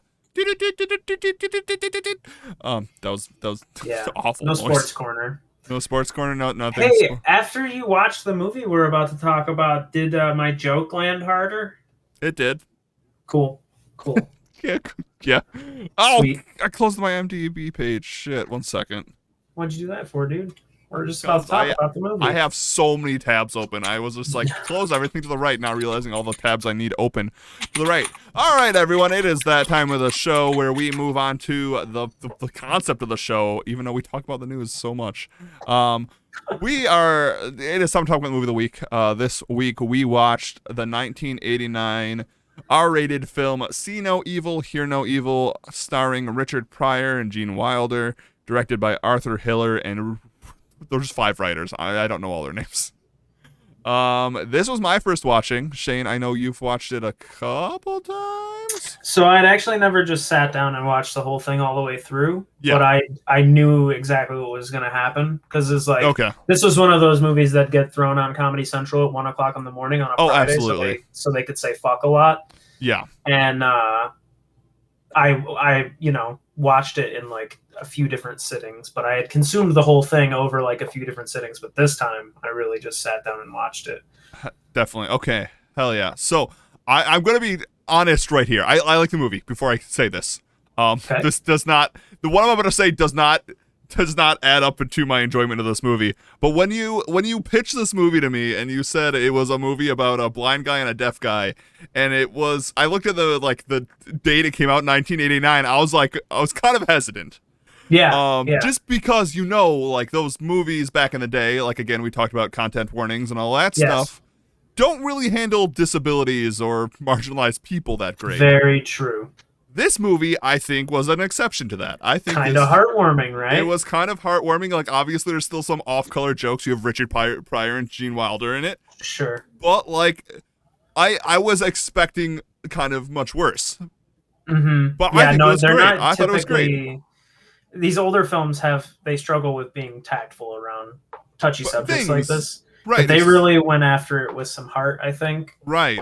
I mean, and that's just Richard Pryor for you. He's always been a person who has been able to talk about race and joke about race in a way that is tactful, and pretty brilliant. Like, my favorite line is when they're on the subway and he's I'm not white. Does Dad know? Yeah, which is so fucking funny. And then you have Gene Wilder, who is just like one of the warmest I love Gene Wilder. That has ever like really been on film. I think he's like everybody's one of the greatest really actors of all time. Kind uncle or something, Yeah. When he talks to you, when he looks at the camera and speaks, it like really feels like he's speaking from his heart. He's just such a genuine person. Definitely. So let me get through the summary of this film real quick. So we have Richard Pryor and Gene Wilder. Richard Pryor is Wally. Gene Wilder is playing Dave. And the synopsis of this film is: Dave is deaf and Wally is blind. They witness a murder, but it was Dave who was looking at her and Wally who was listening. That's a pretty comedic setup. Again, that's also kind of where my oh god, how are they going to do this? Disability wise, but again, I think they handled it well. As well as I'm also not deaf or blind, so I can't really speak. Like, if someone who was that watched it, I don't know how they would interact it. But from my point of view, it seemed pretty heartfelt, like you said. It felt pretty genuine, and it was funny. I mean, it's hard not to be funny when you have Richard Pryor and Gene Wilder. Again, we are reviewing a comedy, which we keep doing because we both love comedies, and it's really hard to explain jokes over a podcast format because it just falls flat. But also, comedy is very subjective, That is also true. And if you everyone knows this, if you try to retell a joke that you heard, it's never going to be as good. That's also a hint to everyone who retells jokes. It's never going to be as good. Fucking stop. Just show me if you're gonna retell a joke, practice it 100 fucking times in the mirror. I don't want to hear any bumbling, stumbling. Oh, hang on, I missed the punchline. Get the fuck out of here. Do it right or don't do it. Just show me what it's from, please. Right. Just look up the YouTube clip on your computer wrist. Yeah. So we watch Dave and Wally get into some pretty humorous events this. They're also working a shop together. There is this whole kind of subplot with Richard Pryor's character Wally is who is blind, is I don't want people to know I'm blind. He wants to do everything himself, which was one of the felt very like nice things in this movie. It was like they actually, instead of just making these characters, they like actually gave them depth, which was very nice to see, and I think very heartwarming, like you said. Yeah, I like when he's talking about how he came to terms with his blindness, and he was like, "And I just said, fuck it, I'm gonna keep on living my life." I was like, so funny. "Fuck yeah, Wally, my man!" And I liked when he kind of like spelled it out, how he got to like the point where he was at mentally dealing with his issues, like when they were eating ice cream in the beginning, and he just looks at Gene Wilder and he just says, "You haven't reached that point yet, have you?" And Dave looks him right in his eyes and just honestly, and it looks like he's looking at you, and he just says, "No, I haven't." And it's like, right, like that was a really nice moment. Yeah, and it just really hit home. No bullshit, no ifs, ands, or buts. It was just this blind guy telling this deaf guy that things really sucked for him, and he's trying to make the most of it, and just telling his new friend, you know, you could do that. And it was, I don't know, it was just such a warm moment in a movie that's surrounded in like so much laughter and all this other like kind of chaos. It's just good. There was a couple moments that just like really hit me right in the heart. I was like, man, you know, 18-year-old Shane at 2 a.m. watching this on R-rated Comedy Central wouldn't have got this or appreciated it the way that I am now. Absolutely. I think I'm at an age where I can like actually watch this film, like understand its subtleties, understand like it's a good film. Which I don't understand its reviews. I looked at that honestly last week and I was like, oh shit, I'm gonna pick it anyway. But the thing is, so like, most places have it like being a 6 to an 8. Just Rotten Tomatoes has it like being a 5 or something. I don't understand. Reviews are stupid. We've talked about this before. Find a couple reviewers that you actually enjoy. Listen to them. If they match your style. Don't try to take every reviewer's word. I'm not saying that all reviewers like their words shouldn't be valued, but you like when you are trying to find reviews for movies, you really need to find the people who you find like actually have the same ideas as you, same thoughts, to kind of figure that out. I mean, I've said this 1,000 times on this podcast. Form your own opinions. Exactly. You know, reviewers are great. They obviously are out there for a reason. If you really need someone. To kind of like lean on for some information, but I've always been the guy that's just like, I'm going in head first. The tagline for this movie sucks though. What the hell? The first drop dead comedy of the year. They could have been much more witty about that. What the fuck? Well, I liked the top one. You know, murder. The blind guy couldn't see it. The deaf guy couldn't hear it. Now they're both wanted for it. That is much better. This film did have like a very vaudevillian style, like slapstick comedy, which is always nice to see. We don't see that often nowadays. I love the fight scene in the bar. Oh my gosh. Yes. That was so funny. Hell yeah. So again, like it's not even a problem because we're gonna do a comedy for next episode too. It's like the movie, like the comedy stories are simple. Like they have to, someone gets murdered. Dave sees it. Wally hears it. They get framed for it, which has a lot of like really funny moments at the police precinct. Oh look. Oh my gosh, the cops just can't handle these guys. They don't know what to do. It's great. I like how they portrayed cops in this film. They break out, which is also really funny. Trying to prove their innocence, so they go after the killer. One of my favorite moments is Gene Wilder's character trying to save Wally's sister and just making as much noise as possible. And just not he really genuinely really thinks he's being super quiet. Yeah, and then the zipline scene after is also really funny. Yeah.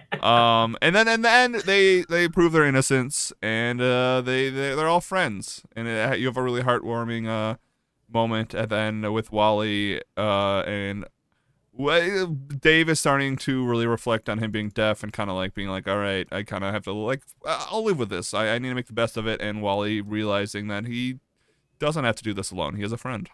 Yeah, because you look great to me. Yeah, and I the ice cream bit where they put it on his head is really funny. I love it. But So again, something now I can't describe. that's for everybody who wasn't here yesterday for the Minecraft World Tour. That was the joke. You were like, I can't see what I look like, and I was like, well, you look great to me. Yeah. Yes. Yeah, that's where that came from. Yes. So, yeah, that's the movie. Let's get to ruining it. So, yeah, let's see what we got. Let's see how we are ruining this movie. We need like a theme song right here, like. All right, now just cut that together, later it over piece of cake. Yeah, definitely. Fuzzy Wuzzy was a woman. That was also a great line. So we are remaking this film. All right. So, modern day remake as a horror slasher. Oh man. Okay. So who makes a great Richard Pryor and Gene Wilder mashup in modern day? Yeah, and I think it is modern day. We can cast a blind and a deaf actor this time. Because you should do that. And I'm not just doing that to be like woke. Like, there's so many actors and actresses. Get people who play like the actual parts correctly. Yeah. You should just do that. There's no. I hate when people don't do that. It just. So am I gonna have to look up a list of blind actors? Yeah, which it kind of sucks that I had to do the same. Like, you think you would like. Yeah. But they're just not. No one casts them. To be fair, a lot of people are very good at, being able to hide that. That is true. That is true. In the same way that Bach was able to play the piano while being deaf. Yeah, that's very true. And Dave actually mentions that in this. Like, he was an actor. He just kept missing his visual cues because he couldn't read people's lips when they turned around. But, like, nowadays there are ways around that. Yeah, absolutely. Absolutely. So I think I know one of the people, which I see. This is why Edgar Wright is so great. Because in Baby Driver, I remember the dad was deaf, and I was like, did Edgar Wright actually hire a deaf actor? And he did. And he was actually pretty funny. So C.J. Jones, we had, I think, perfect person to take Gene Wilder's role. Which, if you see a picture of him, I think you'll know who he is. What was the name? He's going to be in Avatar 2. Everyone's in Avatar 2. C.J. Jones. Been in Baby Driver, Castle Rock, Shameless. Everything's going to be okay. Avatar 2. Oh, yeah. Yeah. So now we need a blind actor, which I'm trying to think. But you are right. Like, the technology has made things a little bit more accessible, which is nice. But is he funny? Oh, hell yeah, he is. In Baby Driver, he's pretty great. Oh, doesn't matter. We're making a slasher. Also, yeah. Which comedians usually are the best people in horror movies. I'll say it. Like, comedy and horror go hand in hand. I'm, like, struggling right now. Yeah.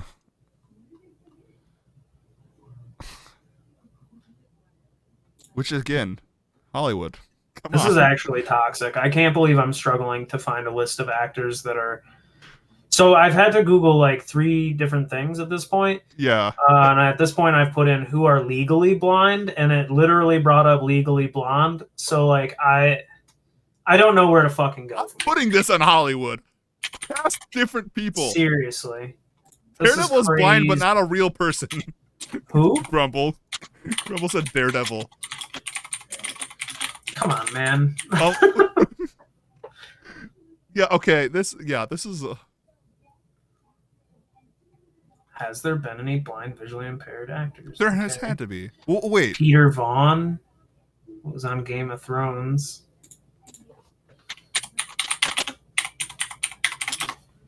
Betty Wap. Come on. I'm just saying. Tom York is what? Okay, Peter Vaughn is 10,000 years old. Come on. This is kind of ridiculous. Like, was the guy in what's that one horror film? It's like Don't See or Don't Make a Noise, Don't Breathe. No, he was not really blind. He wore Hollywood. I'm gonna fight you, all of you. I'm gonna fight all of Hollywood.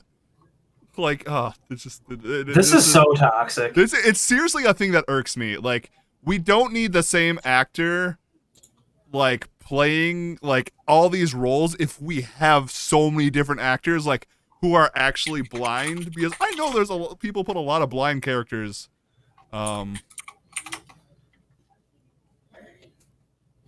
Grumble, just because he's on the blind side doesn't make him blind. Get out of here. Not the same.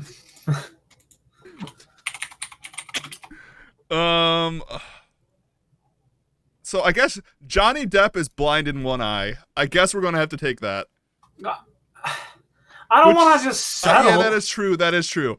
What? We need to do something about this. I don't know what we would do about this. I'm about to fucking send a strongly worded email to all of Hollywood. Yeah, which we are kind of like. I'm kind of joking about this right now, but like honestly, if you are blind or deaf out there, like, this has to suck. Seriously. And also pursue your dreams. The fact that there are... I actually just watched something about this the other day. Video games in general have just become infinitely more accessible over the last, like, 5 years to people that struggle with any kind of, like, physical disability that stops them from being able to enjoy a game normally. And I love that. Colorblind mode, fucking audio things that can kind of, like, make things better. You know, you see all these specialized controllers and stuff. If there is not room for blind actors in Hollywood, I'm fucking boycotting, because I think that's bullshit. If it really you have a physical disability and you can't, like, pursue your dreams and do what you want to do, that's fucked, and I'm really, really sorry. Yeah, absolutely. If there's anything I could do to help, please reach out on Discord. Like, you have my deepest sympathies. Like, that's bullshit. Yeah, representation absolutely matters.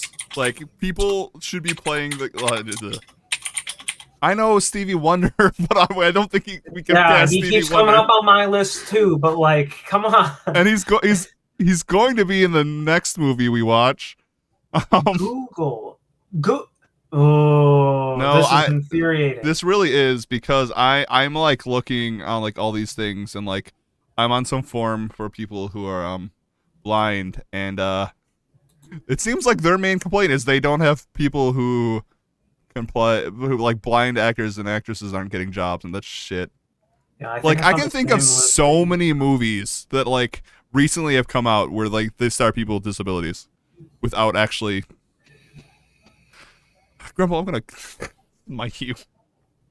Man.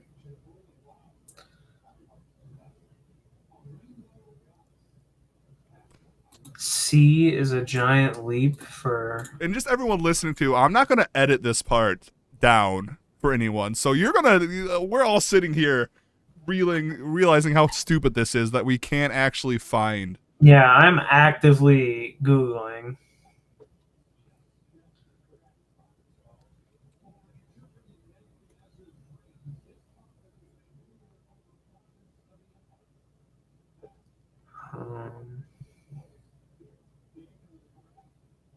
Yeah, it's like...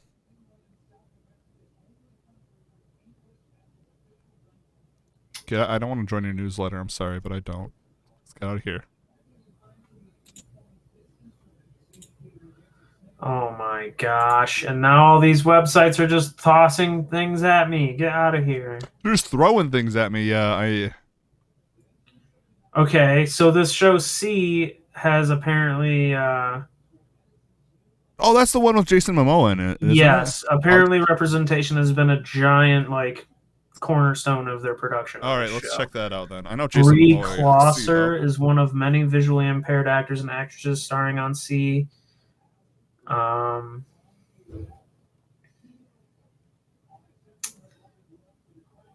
She is considered legally blind. Well, that's cool. I mean, C, at least you're doing it right. Yeah, like, good for you, single film and production company. I think that's on Apple TV. It is on Apple TV, yeah. So I'm going to look up the cast of this because it seems as though they've employed many people with different things.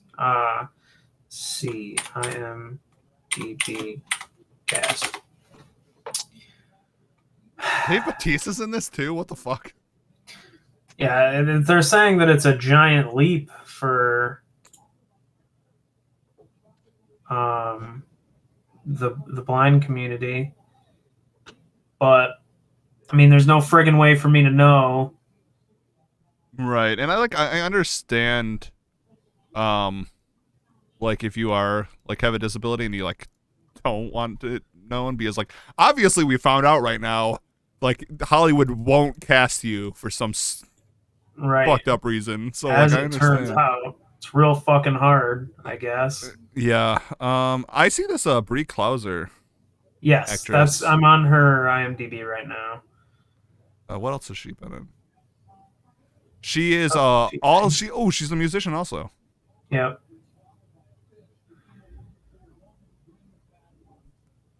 Want to become famous? No. Get out of here, robot. You know, man, I would be perfectly content with casting Brie Klauser as our hell yeah. All right, so female lead. Absolutely, because this is a slasher, and I mean, Final Girl. So we also talked earlier about how we're cool with people changing the fucking meta. Do what you want to do. Do whatever you think is going to make a good film. Like, make art be happy. Yeah, hell yeah. I want that shirt. All right, so we have starring in this new remake of See No Evil, Hear No Evil. We have Brie Klauser and C.J. Jones. But this is not just this isn't a comedy, which slashers can totally be comedies. So this could still be a slasher comedy. They are so I think we can kind of do the same thing with like the original movie does. Like they see and hear a killer, but instead of like getting like the cops involved or anything, like maybe they're in like the woods or something, or camping or something like that. So yeah, go ahead. Well, I was gonna say like we can do this thing like where they watch someone get killed by a slasher, and instead of them getting framed for the murder, the murderer is now trying to kill them. Yes. So yeah, that's pretty much where my head's at, and I love it. And I think we run with it with the addition of a little bit of the Tucker and Dale versus Evil effect. Yes. Do people think they're the murderers because they're covered in blood? Or like in the beginning, maybe like they don't know it's a slasher at first. Like they think that someone has like gone and like done something terrible to themselves accidentally for no reason in front of them. Maybe like falls out of a tree or something. Yes. I love that. Because like, again, slashers and comedy. Perfect combination. I'm wearing my stupid Scream shirt. Not Snoop, I like the shirt. My Scream shirt again. That's a good combination. Cast, lots of cadavers. Thanks, Trouble. Yes. Right, and it doesn't have to be an all-star cast, but like if the first time they saw a dead body, it was Brad Pitt falling from that tree, like that'd be pretty funny. That would be pretty funny. That would be pretty great. Yes, I like that, and I totally like the Dale and Tucker versus Evil thing. Just a little bit of it. Yeah, because if you haven't seen that movie for anyone, it plays on the tropes of like a slasher, like a hillbilly slasher.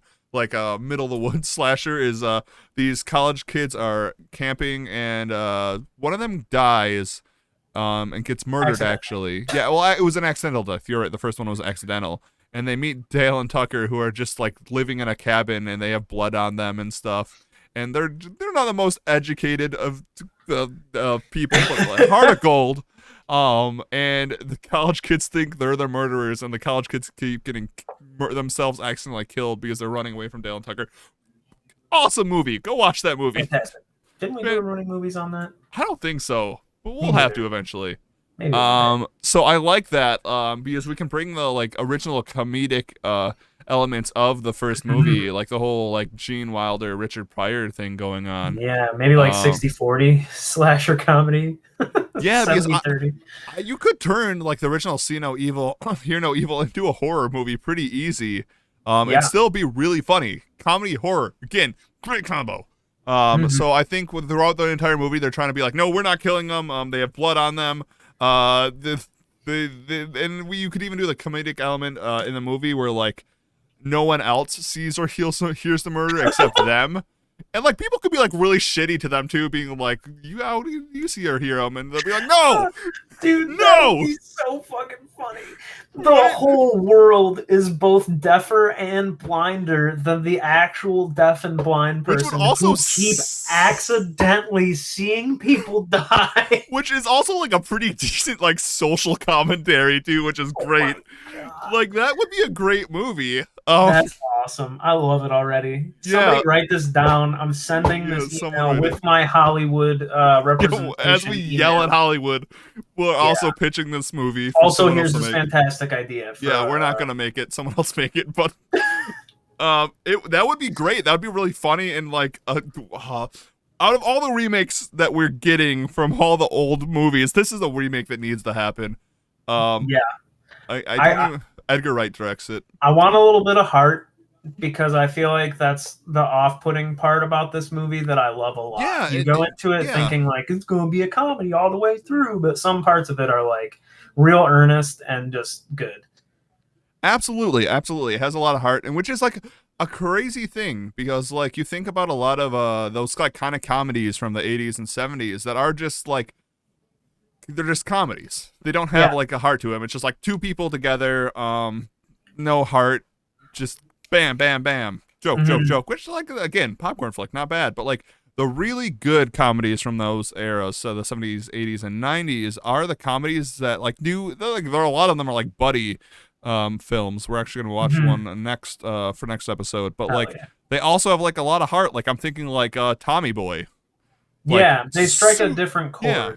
Definitely. We're watching the Blues Brothers next episode. Fuck yeah, dude! Perfect transition into my pick after that. I already told you, right? I don't think so. I did. I know I did. I remember. I'll tell you later. Okay, yeah, tell me later. Oh, yeah, you did. I have a bad memory. Also, a buddy thing. That's so perfect. Yes. I want to do a buddy thing. So we're gonna do Blues Brothers for next episode because we did Bill and Ted. Buddies watching buddies. Buddies watching buddies.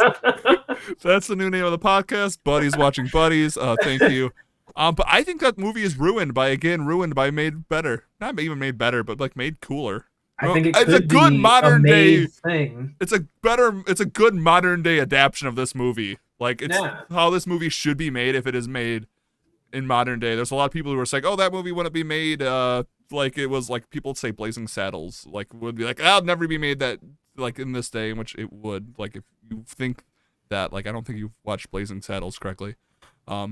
Totally like Blazing Saddles is like totally a commentary on like the white people being stupidly racist. Like that's the movie. Like it would be made today. But like I think this is a good example of like how you could do one of these movies modern day by just updating it. I think that if you did what we just said, and this is not me tooting my own horn, right? But like I think that it would be a viable movie.